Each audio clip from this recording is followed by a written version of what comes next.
I think the Olympia was judged really well. Like, I think most people kind of like agreed with what they did there. But like some of the calls this year were just like head scratchers. Like they went in different directions than I would have expected had it been like 3, 4, 5 years ago. What's up, Desktopers? Xavier Wills here for Desktop Bodybuilding, and we are back for another episode of Bodybuilding University. Today, I'm joined by Stuart Sutherland, aka Beef Stew, and Nathan Asha, winner of many pro contests. Now, man, how many is it now after this contest season? 11, but it should be about 22, right? But it is what it is. Yeah. It is what it is, man. Man, it is what it is. It seems like you haven't really got any sort of a gift on stage in a while now. It's like, I don't think I've spoken about a show where it's like, oh, Nathan Asha won, but he maybe shouldn't have. Like, I haven't seen that happen, but it's been more the other way for you. So how do you feel after this contest season? Because obviously you competed against Regan quite a few times. You got second in what was a controversial decision. You got fourth in that last show, which was like ridiculously stacked. You had obviously Rubiel Mosquera, aka Neckzilla. You had Samson and Crizo there as well. And it seemed like, you know, it was a clear top four and you got fourth. So I was like, you got the rawest deal of a lot. But man, how do you feel about the entire contest season and how it all went? Because it seemed like you made a killer comeback.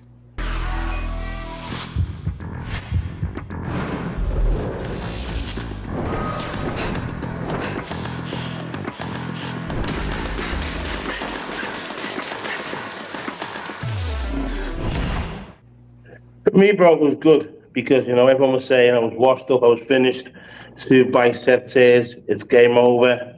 But I'm just here to prove everyone wrong week in, week out, you know.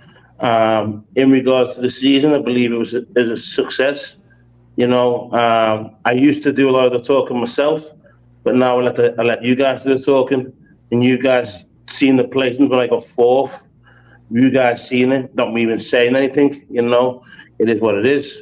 I'm just gonna, you know, keep my head up, smile, get on with it. I've always been on the back end of a controversial laughing on stage, which, you know, which is my downfall. Not, I wouldn't say downfall, really, but, you know, a bit of fun on my behalf.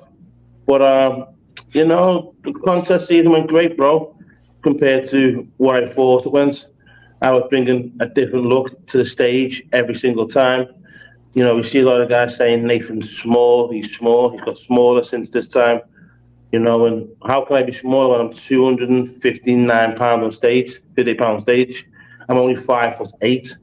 My last contest 2 years ago was 244. So I don't know how I'm small, I don't know.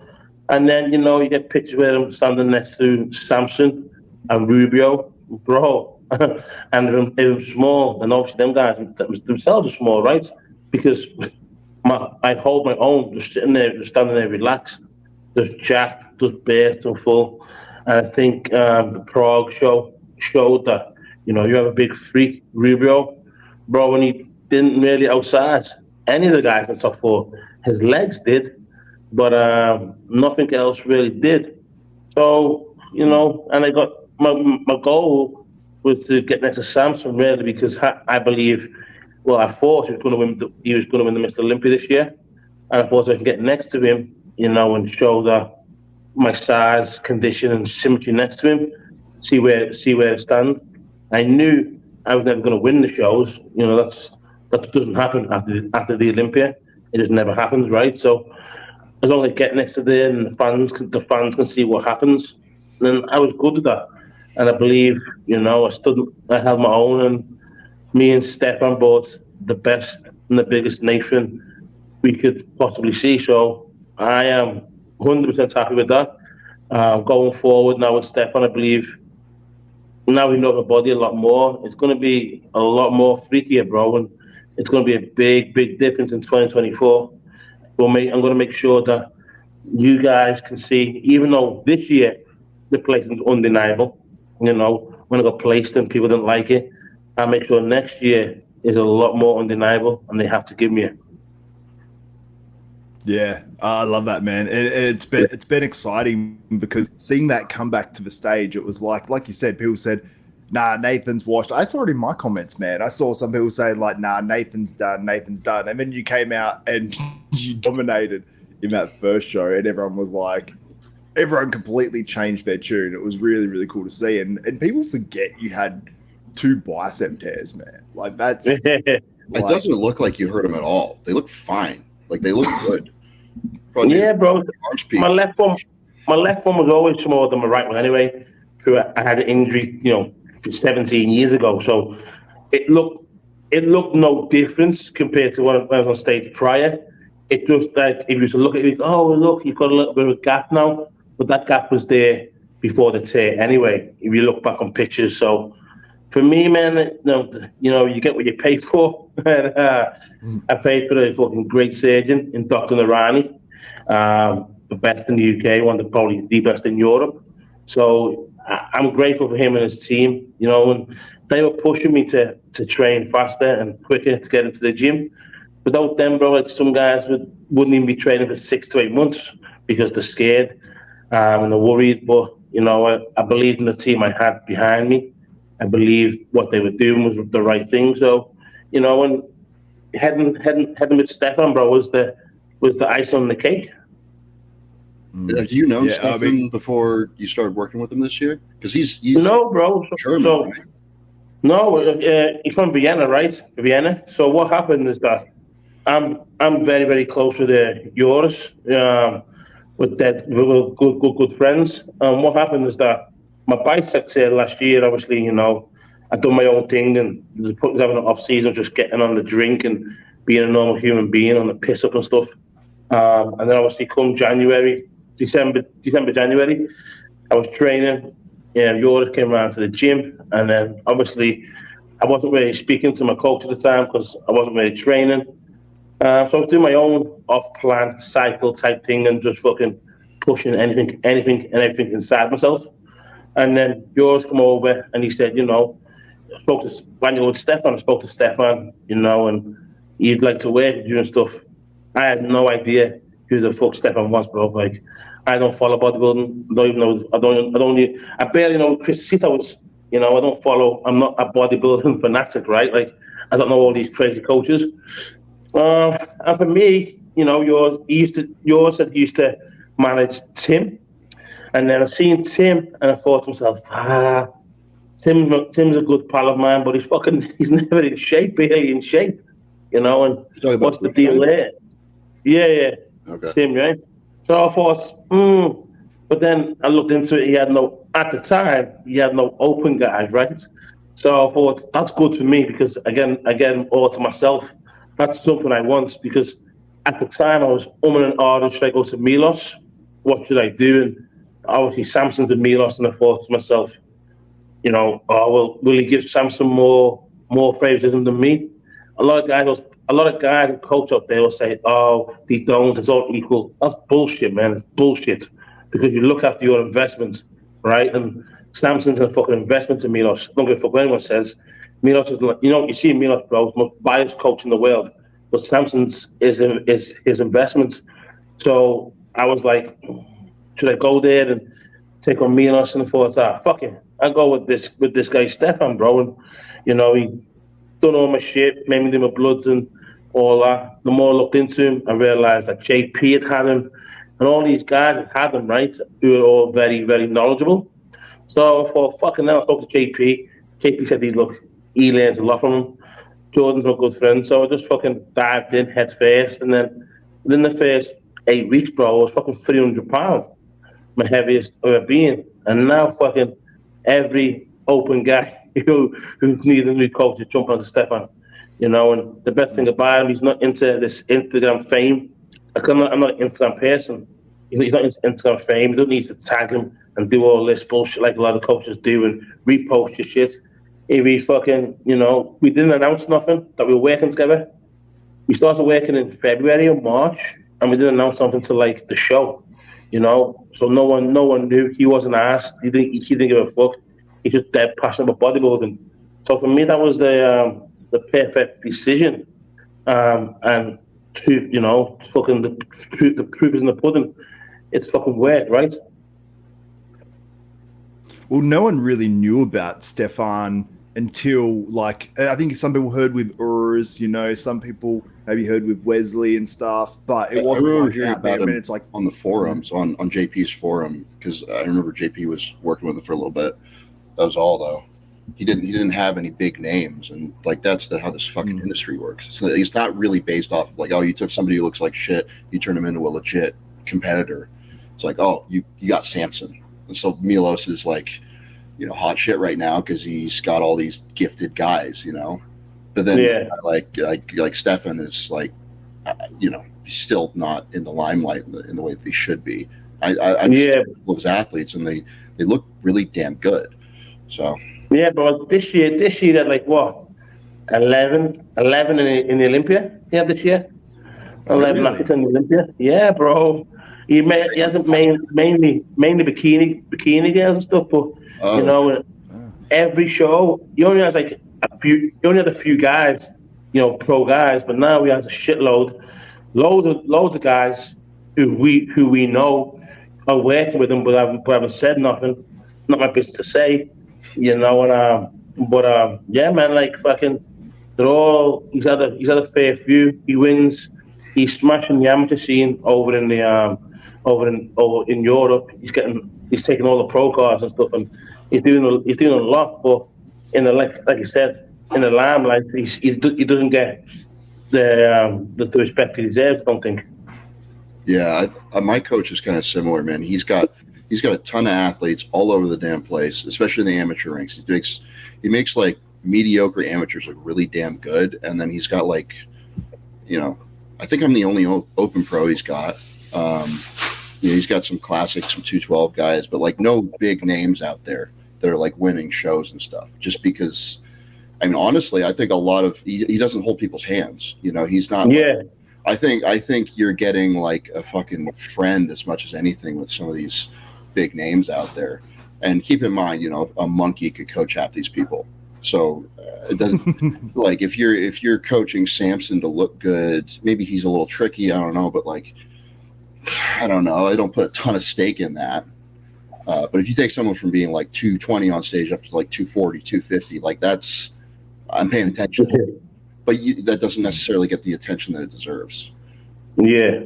It's just a fucked industry and a fucked marketing, you know, strategy and just how it works, you know. But, yeah. That's I it, was bro. actually going to say, man.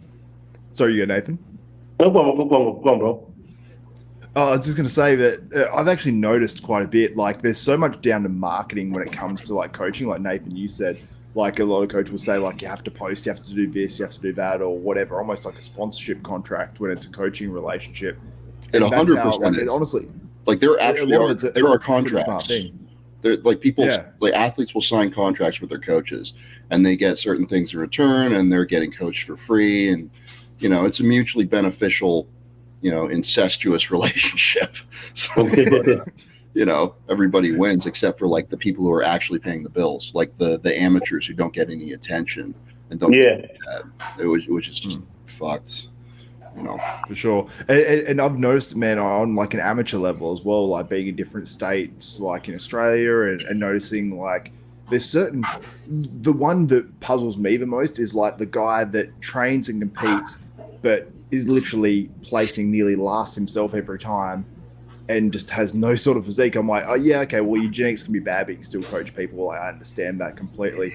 But when people are like drawn to them, and I'm like, really, they're not doing that great of a job overall. It's just weight of numbers because they might have like 100 clients or 80 clients or whatever. So they're getting wins in competition. Yeah. It's like, well, yeah, you throw enough darts at a dartboard, eventually you're going to hit the center. You know what I mean? It, so, these local level coaches are the absolute worst. It's here in the States as well.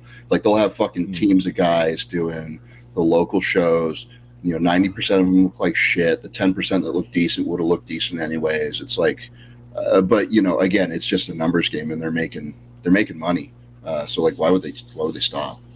Yeah. And a lot of them, I think, do like a half decent job. Like they might have the basics sort of down, but it's almost like the Aceto thing that I've noticed, where it's like Aceto will literally be updating a plan almost daily and going, do this, and there'll be no necessarily rhyme or reason to it. but it gets to the end result. You know what I mean? And it always looks good, and he sort of goes off feel a lot. And I feel like a lot of these new coaches, and you can't expect them to have feel for like how, okay, this physique looks flat. You know what I mean? Like a lot of people can't differentiate that. But sometimes when I see someone like, how are you feeling? You can tell they're feeling like crap. They're like run down. You can see they're a bit inflamed looking or something. I'm like, you just need sometimes just a few days like to chill or to increase calories or do something different. But I think a lot of textbook coaches don't know how to do that. But like, we're doing this, and this is how it is. And then we go to the next phase or this phase or whatever. So yeah. And like, I don't know about you, Nathan, but like, I'm sure you've talked to Stefan on the phone, right? Like, you have a relationship with the guy. Do you? Yeah, bro. From day one, I text him, bro, at 7 o'clock. At 7 o'clock, I get a text back.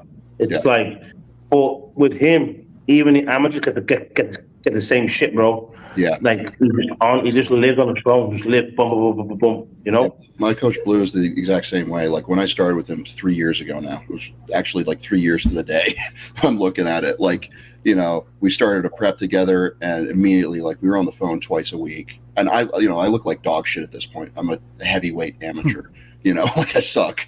And you know, he's still giving me the same attention as he gives like all of his guys. You like get on the phone consistently, like, because you learn so much, and like when you're actually talking to somebody and talking about like how you feel, how things are going, it's like it's way better than just texting or emailing or for sure. All that crap. Like, you miss so much.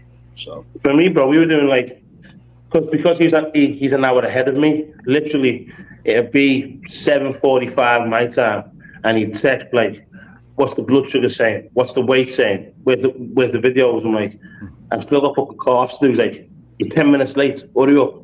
Every day, bro. Like we had to. I literally had to send my weight, my blood sugars, and my video every single morning, bro, for like fucking the last 3 months. Every day. He's Austrian. You said he's from Vienna. He's Austrian. Yeah. Yeah, that sounds about right.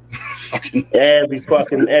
Like militant. Some days, if it couldn't be asked, right? It's like, bro, I'm doing the school one. I can't.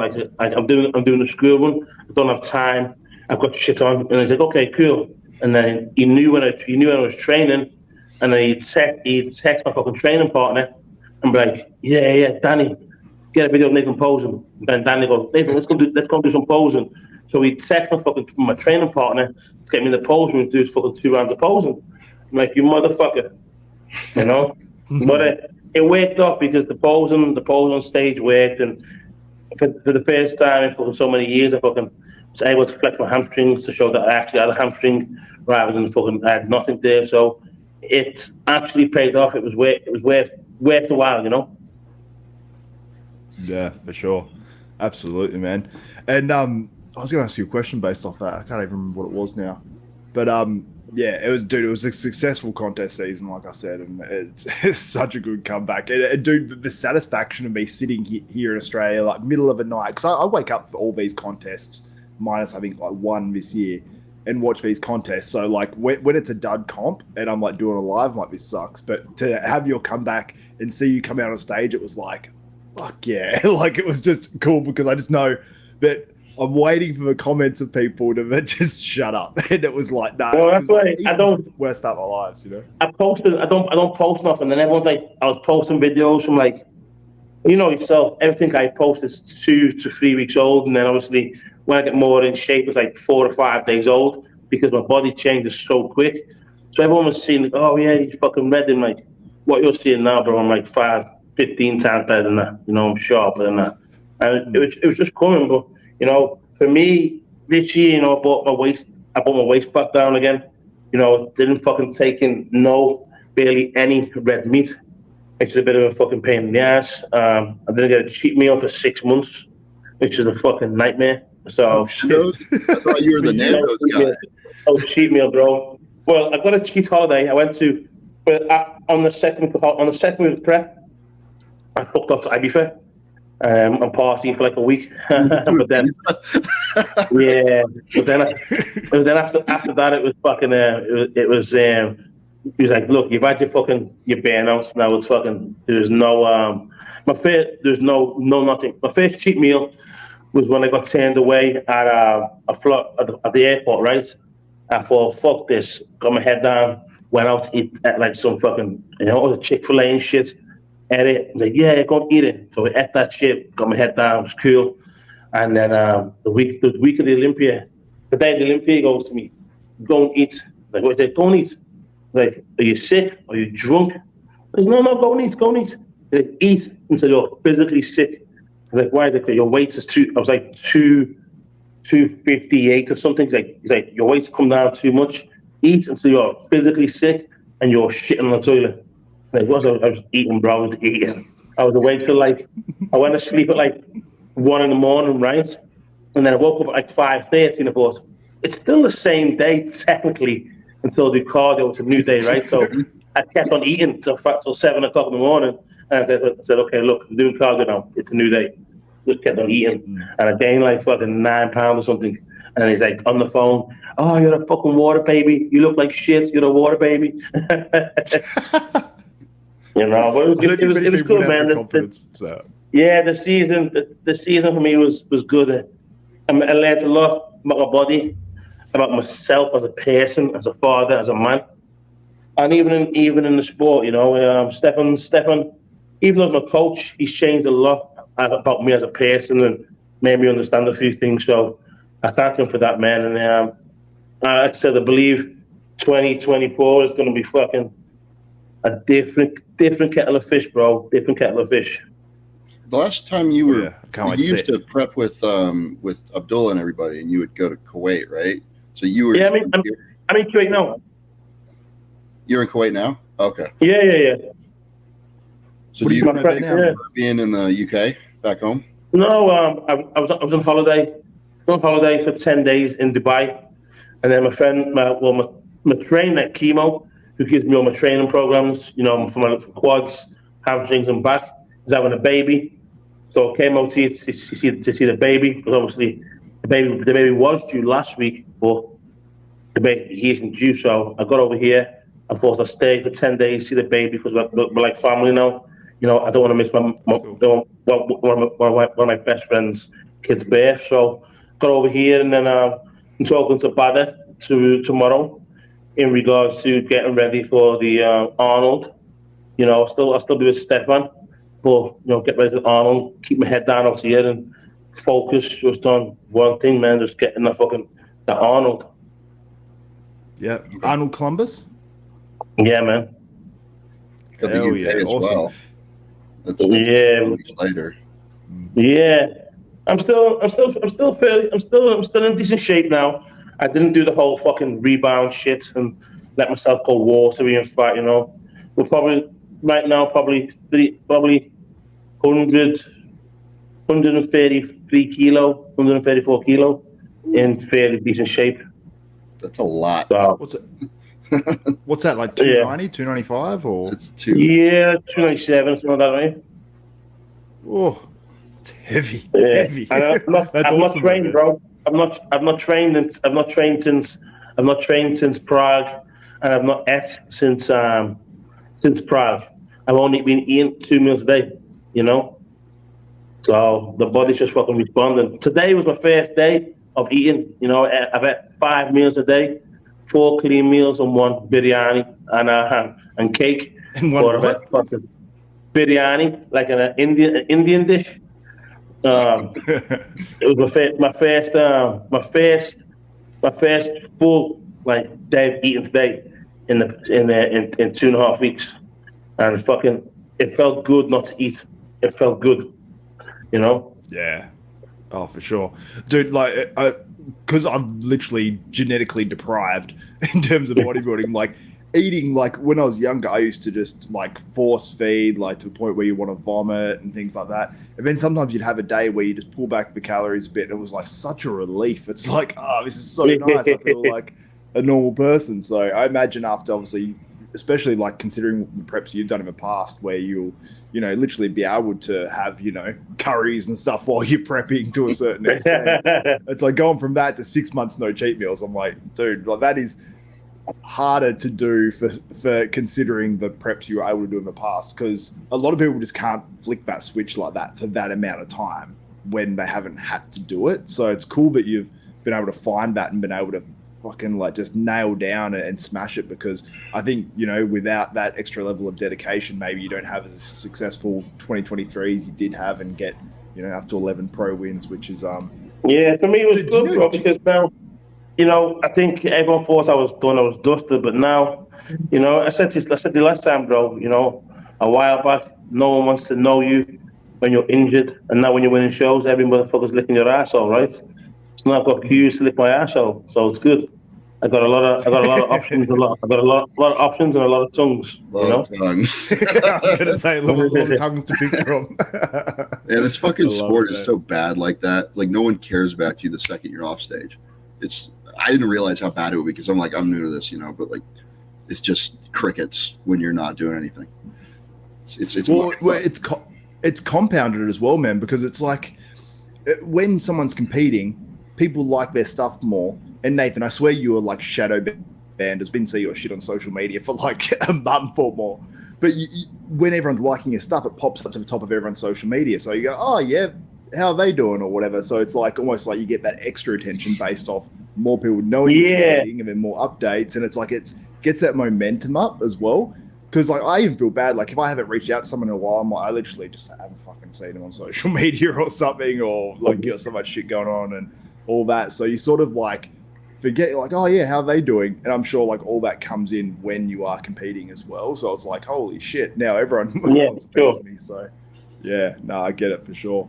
But obviously coming out of those contests, we had, you know, like I mentioned about last show, we had Samson, we had Krizo, Krizo was 7th in the Olympia, Samson was 3rd. Many people said that they actually brought better packages to this show than they actually brought to the Olympia as well. So who knows, would it have been a second or a win for Samson? Looking like that, who knows? Krizo, who knows, maybe would have placed a few spots higher, maybe up in the top 5 with that look.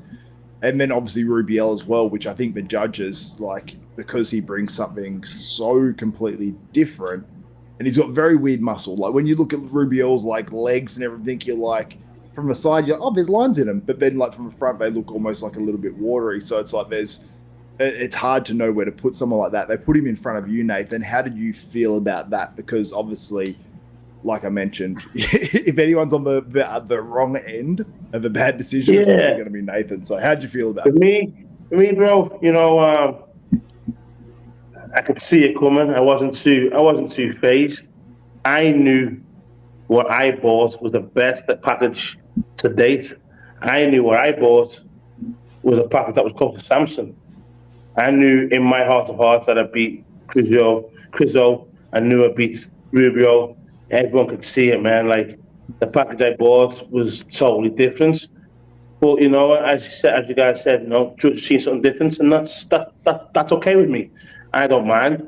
You know, it's a sport of opinions at the time, and you know, like I said, Rubio is a bit of a freak, and that might have caused their eye, you know, and they might have thought, oh, Nathan's, you know, bringing a different look every time, and let's give this person a look. Things change all the time in bodybuilding. I wasn't too phased because the lineup was stacked. You know, we had 2 Olympians in there, and you know, it was a close call. So for me, I'm happy. Like I said, my whole goal was to get to Samson because he's top 3, and let the crowd and you guys see where I stood. You know, and that was it. I believe on any given day that top 2 to 4 could have been switched around. Unlucky for me, I was in 4th. You know, and so be it. I left the stage with a smile on my face. You know, checking my pocket. Just to close the chapter on this year, I believe it was the best look to date, man, and everyone's seen that. So I ain't gonna cry with spilled milk. I was happy about it, and that's all I can say. You know, and the guys who won me, congratulations, man. But it lit a fire in my stomach to make sure that I come back bigger and better next year. Yeah. Well, that was one show I couldn't cover because I actually had something on that weekend planned way in advance, which I was like bummed out about. I'm like, of course you got this freak Rubiel going in. Of course you got Nathan in there. Of course you got Krizo and Samson, everyone jumping in. I was so bummed out I didn't get to watch that one live in person, but I saw everything afterwards. And it seemed like one of those shows where everyone was like, well, should Nathan have been higher? Could Krizo have challenged Samson? Could Nathan have even challenged Samson if they were side by side? It was like everyone was just sort of like, hey, I don't know how this should play out. So it just goes to show how sort of close it was. But Stu, are you excited to compete against Rubiel next year in the New York Pro? Well, before we move on to me getting my ass kicked in New York, like I think, dude, I kind of stopped paying attention to some of the shows after the Olympia, just because I think the Olympia was judged really well. Like I think most people kind of like agreed with what they did there, but like some of the calls this year were just like head scratchers. Like they went in different directions than I would have expected had it been like 3, 4, 5 years ago. Because I think hands down, Nathan would have been first or second in that show a few years ago. You know, because like of that top 4, he was by far the most conditioned and complete. And, you know, maybe structurally he's not as big, right? Like, you know, but that's about it. So like if you're checking most of the boxes and spanking people in some departments like he was, it's like, shouldn't this guy get like, you know, rewarded for that? But they throw him in fourth. You know, so I mean, I think there's also, you know, a lot of popular new guys there. There's the Rubiel guy. He's legit. You know, he's been a competitor for a long time. He was in the Elite Pro League. Like, obviously, he needs to get in shape, but like, you know, he's a legit competitor. They're all, but like in terms of like overall package and completeness and stuff, it's like people won this year that I don't think would have previously, at least based on what I've seen judging in the past. So, you know, if they're changing the way they're judging, that's fine. They should let us know. You know, like I'm trying to read the fucking star signs of the IFBB and understand what's going on, but like it just like I just see it and I'm like, what do I do with this? So at a certain point I just kind of stopped paying attention. I'm like, okay, we're just gonna reward whoever they feel like rewarding today. Because it didn't seem like there was a common thread of who was winning those shows. Just in the last, you know, post Olympia, just before the Olympia. I mean, fuck, when Regan beat Nathan, you know, like, I mean, come on. I probably shouldn't have said any of that, but like, I feel like I need to. But, yeah, so you know, it kind of makes me wonder, like, okay, next year, what is ultimately like? You talk about, you know, doing New York next year. Yeah, Rubiel's going to be there. Regan's going to be there too. But I've heard that through the grapevine, and so is what's his name? Quentin Aria, the Nigerian guy. Yeah, yeah, he's doing New York Quentin, too. Yeah. So you know, those guys are all like really damn good. I mean, for my part, all I can kind of do is like try to get really conditioned. Because like there's certain things that on those guys that I just can't beat and will never beat, but they're not the most consistent when it comes to like coming in shape. So that's it, bro. You know, that's it. Yeah, I mean, like, what can I actually do? It's like, okay, just kind of keep on playing my game, I guess. But that's what Nathan did. He was the most conditioned guy there, and like, still got fourth. So just keep showing up, I guess. There's quite a few shows. Mrs. Sorry, you go, Nate. Just all you gotta do, bro, is play to your strengths, right? And just when you're on stage, them guys just point it out. Like me, bro, everyone keeps saying like, oh, the guys got tight midsections, but when I fucking stand there and pose a fucking abs and thigh, my midsection is way better, way smaller. And then when you turn to the back, I know somebody tagged me in a picture, and everyone's like, oh, Nathan's belly's blown out. But then when you turn to the back, and everyone's doing a fucking back lat spread, bro, my stomach's fucking flat as fuck. And all the guys next to me have got fucking triplets in the belly, you know? So you've got to play to your strengths. And for me now, in my mind, regardless of what the judges think, as long as I'm happy and my coach happy with the look, then that's good enough for me, bro. That's good enough for me, you know, because the only person I need to beat on stage is me. If I'm better than my last show, then I've improved. If the guys beat me, then obviously they beat me because they're better than me, or the judges like their physique better than mine. So for me now, like my whole mindset has changed. I just bring the best me I can bring every single time, and then, you know, let those guys do what they want to do, you know. Yeah, it's clear what you need to do as a competitor. I just wish it made sense That's all. I just wish, or more sensible. It's been a funny year, man, because covering these shows, I'd say more than any other year, there's been more controversial decisions for the win. So like the first and second in shows, because I've done shows where I've like, put up polls, who do you have winning? And it's been reasonably often that the guy that gets 38% of the vote and the guy that, will actually win, and the guy who gets 62% of the vote doesn't win. Nathan, I remember, I think it was the Regan contest as well. Like I think I did a poll for that one, I'm pretty sure. And it was dramatically in favor of you, and everyone be like, oh, win for Nathan, win for Nathan. Everyone said it, like everyone. And so when it was announced that Regan won, I was in complete shock. Like I was literally like, it's done. Do you know what I mean? You was in shock. I was in shock. You were in shock too. I was just laughing my head off. Everyone gave me a lot of shit for it, but it's like I wasn't disrespecting Regan. I was just like, really? Like, okay, like you just have to laugh, dude, because it's so confusing. I was more shocked because I thought you were better last week. You were better last week than you are this week, and I'm better this week than I was last week. That's why it was like a whole shock thing, right? I'm like, okay, no problem. But now I've learned from my mistakes, I won't be doing that again. So, but you just gotta go with it, man. Like I've seen some, even in the Olympia, like some decisions, like the girl got like fair, like Michaela, how she got, she got 6 or something. Like, what the fuck? Like some of the judging is different, but I say to everyone, just keep smiling, bringing your best, and just keep turning up. Just keep putting your face in their face, and just keep turning up to show after show after show, and just keep. If you obviously can handle it, then do it. Once you feel the drop off, then don't even just go home, fuck it off, right? Because you'll get punished for it. I'm gonna be doing that a lot next year. I'm gonna start in New York and just go for as many shows as I can in the States. I don't want to do like the international ones because it's not worth the money to go and travel for it, But it's expensive. Yeah, it's super expensive. Yeah, and for the prize money, it's it's a joke. Give me a prize. Return it. It's what I'm saying. Well, that's why I do the ones over here because, I'm in England. I can get to fucking Prague for fucking $59. To where if I go to New York, it's fucking $5.80 per person.